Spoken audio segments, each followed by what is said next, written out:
Forget about Saudi Arabia. Forget about the Saudis. I mean, we have more oil. I mean, infinite potential. And we're going to open markets. We're going to kick off the government from the oil sector. We are going to privatize all our industries. Venezuela has huge resources: oil, gas, minerals, land, technology. And as you said before, we have a strategic location, hours from the United States. So we're going to do this right. We know what we have to do. And American companies are in, super strategic position to invest. This country, Venezuela, is going to be the brightest opportunity for investment of American companies, of good people that are going to make a lot of money.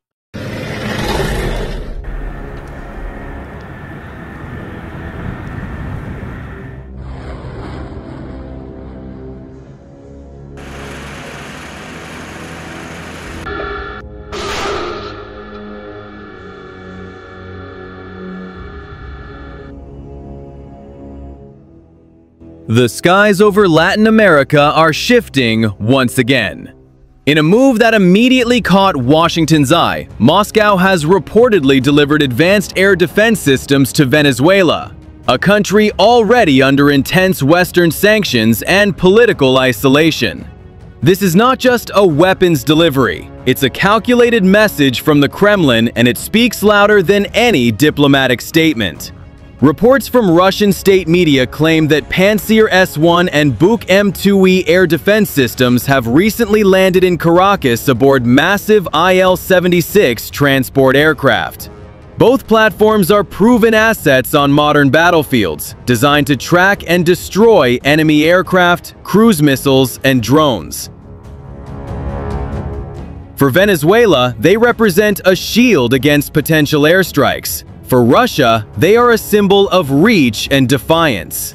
The announcement came directly from Alexei Zhuravlev, first deputy chairman of the State Duma's Defense Committee. In his interview, he hinted that Russia could go even further, offering ballistic and cruise missiles to Venezuela in the future. Coming from a senior defense official, that statement wasn't made casually. It was meant to be heard in Washington. This move comes just as the United States increases its military presence across the Caribbean. Officially, U.S. forces are there to disrupt drug trafficking networks and to pressure the government of Nicolas Maduro, which Washington considers illegitimate. But in Moscow's view, it's another attempt by America to encircle one of Russia's few allies in the Western Hemisphere.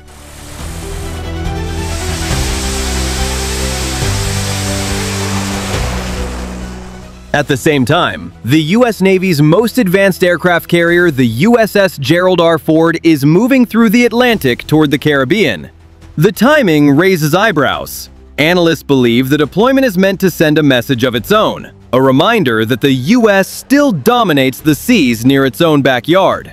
But with Russian air defense systems now in Venezuela, that dominance could soon be tested.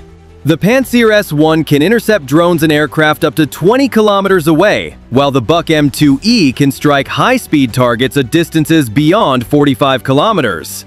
In capable hands, these systems make any foreign operation over Venezuelan airspace a dangerous gamble. For Russia, Venezuela is more than an ally. It's a foothold, a launch point for influence just a few hours' flight from Florida. By installing air defenses there, Moscow effectively plants its flag in the Western Hemisphere, sending a quiet yet unmistakable warning. Russia is not confined to Europe anymore. To Washington, that's deeply unsettling. After years of trying to contain Russian and Chinese influence in Europe, Africa, and the Pacific, the United States now faces the possibility of Russian military assets appearing in its own neighborhood.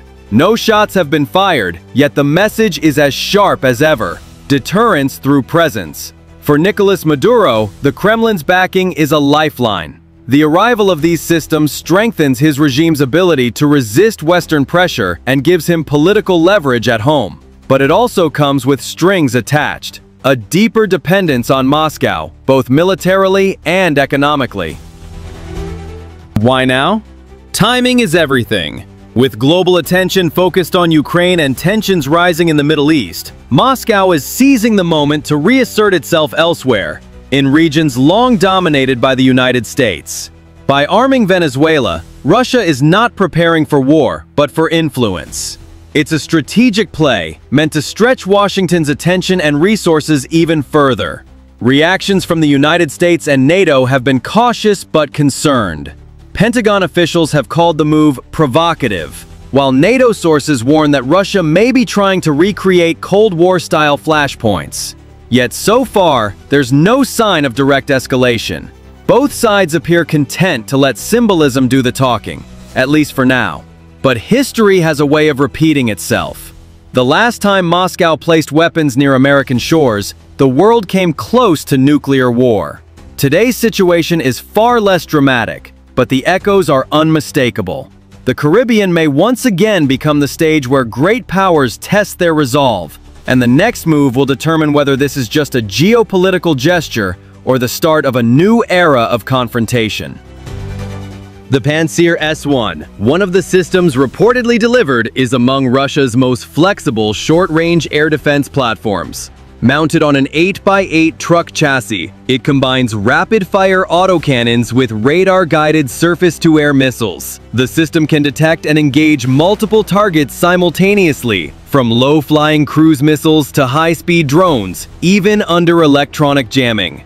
In recent conflicts, it has proven capable of defending critical infrastructure against saturation drone attacks.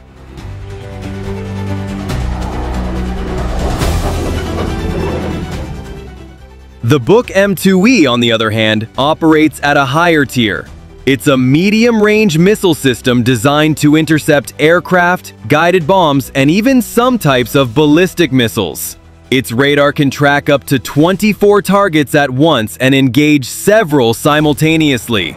The system's missiles fly at speeds exceeding Mach 3, making it extremely difficult to evade once locked. For a country like Venezuela, integrating book systems means adding a serious deterrent to any hostile air campaign. Together, these systems create a layered air defense network, short-range and medium-range protection that can cover key military bases, airfields, and government facilities. If deployed properly, they could drastically complicate any US or allied air operation in the region. Even the mere presence of these systems changes the strategic map.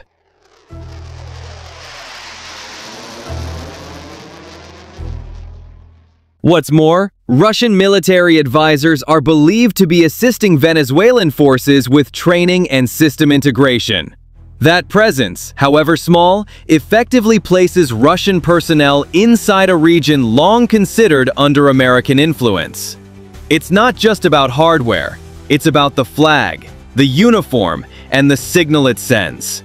American officials have been quick to dismiss the deployment as limited and symbolic, yet privately, analysts know that Moscow's gesture is carefully calibrated. It's not meant to trigger confrontation, but to remind Washington that global influence is no longer a one-way street. Every move in Eastern Europe now has a mirror reflection somewhere in the Western Hemisphere. As NATO intelligence monitors the situation, attention turns to how far this partnership could go. Could Venezuela eventually host Russian aircraft, naval assets, or even early warning radars? Those questions are being asked behind closed doors.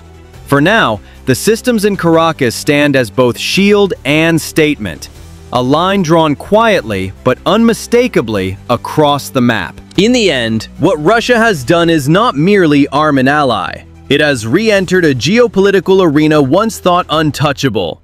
The Caribbean, once a quiet zone dominated by US naval power, now echoes faintly with the hum of Russian radar. And while the world watches Europe and the Middle East, another front of silent rivalry is taking shape just south of the United States. For the United States, this development forces a strategic rethink. Washington has long relied on the assumption that no serious rival could challenge its dominance in the Western Hemisphere. But with Russia's latest move, that confidence is being quietly tested. American military planners now have to account for the possibility that future operations in the region could take place under the shadow of Russian-made radar and missile systems. For Moscow, the operation is a low-cost, high-impact maneuver. A handful of aircraft deliveries and a few teams of advisors are enough to project power thousands of miles from Russian territory. It fits perfectly into the Kremlin's broader strategy of asymmetric influence, making small, symbolic moves that yield outsized geopolitical effects. And for the world, it's another reminder that the global balance of power is no longer defined by borders, but by reach. From Eastern Europe to the Caribbean, rival powers are quietly redrawing lines of influence. Venezuela, once seen as an isolated state, has now become a stage in a far larger contest, one where every radar ping and missile battery carries a message meant for Washington, not Caracas.